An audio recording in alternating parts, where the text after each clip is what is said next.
Hello everyone, welcome. It's Dr. A. Welcome back to History Surfer, or welcome if this is the first time you've been here. Today we're talking about the idea I should say, that the late medieval period is really a type of proto-Renaissance that is happening that's a precursor to the Renaissance style. In that period, this is a map. It's a little later, but it doesn't change that much from the time we're looking at. And we're focusing here in the Republic of Florence as well as the Republic of Siena. So let's start with talking about Nicola de Pisano. When we talk of the Duecento, we're talking of the 13th century, so the 1200s, and we have the Italian admiration for classical art begin to emerge.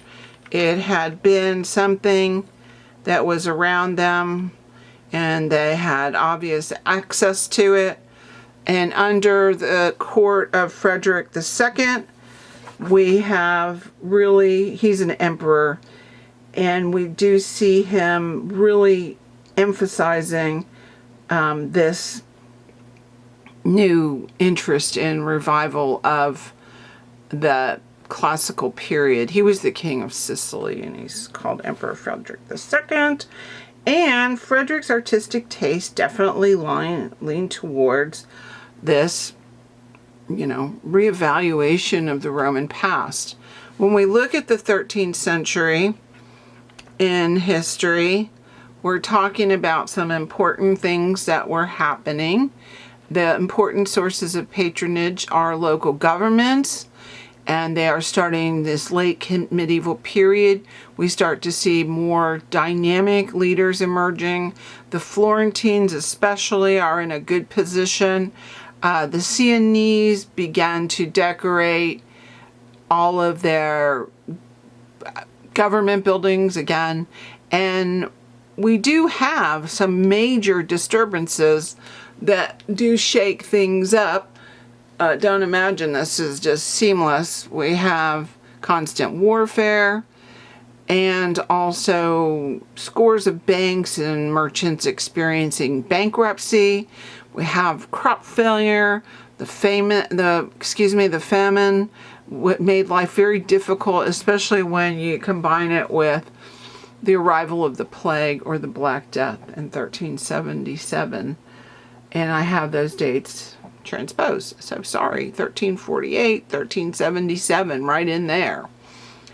Into that period, the famous sculptor Nicola Pisano, or Apulia, will really become active and especially combine and synthesize things like Roman reliefs, Christian motifs, mosaic decorations, and French Gothic style. Nicola Pisano, as he's more often called, we use Apulia because there are people who do believe that he was working in Apulia. His influences would have been slightly different, but still, his innovative style marks a sudden change in art, and this is a particularly significant period, and art historians point this out as signaling a turning point in Western sculpture. The place that he is most famous for constructing and decorating is at the raised platform for priests in the baptistry at Pisa. It's a pulpit, and the priest stood up on top of there. And this is a particularly good example of the synthesis of French Gothic and classical Roman style. These are all really important, introductions, if you will, into the psyche of the Renaissance, the Proto-Renaissance period. His themes on the Pisa pulpit were the Nativity, the adoration of the Magi, the presentation in the temple, and the crucifixion. The figures are humane, emotionally expressive. That's very different from the medieval world. And yet they have a type of classical dignity to them. A lot of people always talk about that. The reason for the hexagonal shape is often seen due to the floor plan of the baptistry, which is rounded rather than contained within a flat wall structure.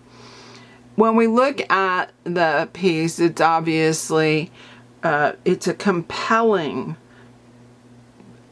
focal point in this particular building. I find that to be something you could not really look away from. And it has Pisano's really good architectural touches to it. It is at least something that we know people definitely paid attention to.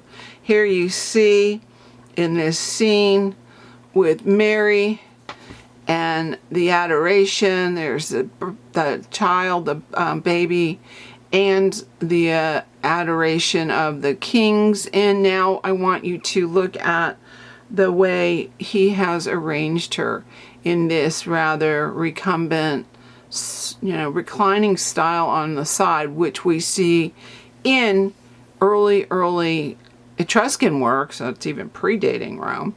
But this was actually something that the Romans copied from the Etruscans. Pisano died in Pisa, and he was, this is another part of the nativity scene. The first one is the nativity, and this one is the adoration. So let me show you, let me get a little bit better here so you can see more of it. Sorry about that. And you can see how very realistic this is compared to anything that had come before it. There's definitely an emphasis on this emotion, and that is so atypical of the period before it. Pisano died in Pisa, and his work there is considered his best, although don't imagine that's all he ever did.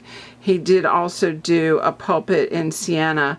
It's not seen as his greatest work, though. It's definitely his pulpit, which is so groundbreaking in Pisa. His son, like his father, became a sculptor of pulpits, but in his work we see a lot more drama.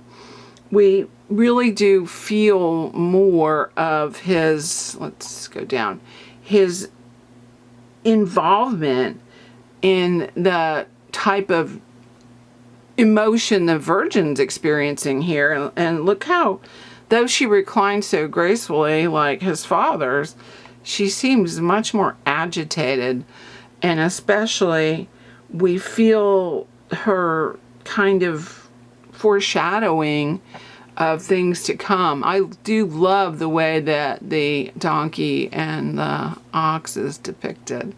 He is a good sculptor. Most people, though, don't see him being as great as his father. He works in the style that he learned from his father, and he's influenced by the drama of this period where people are so involved with the ideas of the Christian world. Here we see a depiction of hell, and look how chaotic it is. If we look at his prudence, one of the virtues, it's down on one of the columns supporting the pulpit, we can clearly see it's some of its positioning and the way its hands are to the Medici Venus that was done in BCE, for the 1st century BCE.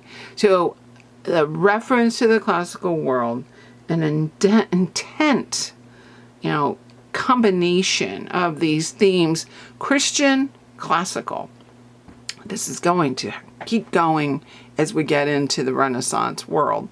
Another piece that he was known for is this Madonna and Child at the high altar of the Scrovegni Chapel in Padua. Giovanni Paisano is really starting to make the Virgin here turn into a type of early contrapposto. If you don't know what that means, it's the sway of the body. Although it's still medieval, and there's a slight hint of this, what was called the medieval sway. So these two, father and son, in sculpture really start to make a big difference. In painting, Cimabue was one of the early acknowledged experts in the Italo-Byzantine style. This is clearly influenced by the Byzantine world, which was bought over by the Greeks. As my brain's racing as I think about a million things about Cimabue. But definitely he's interpreting this in a much more full-bodied way, especially here in the Santa Croce crucifix. You can see here Christ's body looks so much fuller. If we're in my first class, and if not, I'm sorry that I have to reference it, but hopefully you took it and you know what I'm talking about. The figure's not so emaciated. He is definitely a very good painter, and in fact, Giorgio Vasari, the first acknowledged art historian, calls him the greatest painter of the early Renaissance. There'll be debates about this, but I'm just telling you. Cimabue's painting style was very influential on later artists. He does work everywhere. He's very well known, although he's also very well known for being very arrogant and bullheaded. In fact, Cimabue is a nickname for him, and it translates into bullheaded. And he works in his mature period in many places like the Basilica of Santa Croce, and we also see him here doing a fresco cycle in the Church of San Francisco at Assisi. He worked here with another famous artist, Giotto, who would come to have a big part of his story from Cimabue. He is known for his beautiful Madonnas, especially the way he treats the Virgin's veil. Let's look at that more closely. This is his Santa Trinita Madonna and Child Enthroned, and it's a graceful painting. Again, you can very clearly see the Byzantine influence, and Cimabue is a master at doing these beautiful works. He has a huge workshop, but it's his famous relationship with Giotto that is going to overshadow his contribution to art. I always feel bad when I have to talk about this, but it is true. He is, let me go back real quick, known for being one of the first people to do what this is. It's this kind of little strip at the bottom of a painting. It's going to be perhaps the forerunner of what's later going to be called the predella, which was a decorative platform. And by the way, he has here King David, the prophets Jeremiah, Abraham, and Isaiah. So he tells a little story down here. You know, the Madonna and Child Enthroned is, of course, the big story. He is the first Florentine painter of the modern times in Vasari's characterization. Vasari really liked Cimabue. When we get to the Duecento, or the 14th century, there are two schools of art that are in competition with each other. One is the Sienese school, led by Duccio, and one is the Florentine Proto-Renaissance school, led by Giotto. We're going to start with Giotto, but before we get to that, I'm starting with Giotto because he's a student of Cimabue. let me tell you some things about the Babylonian captivity.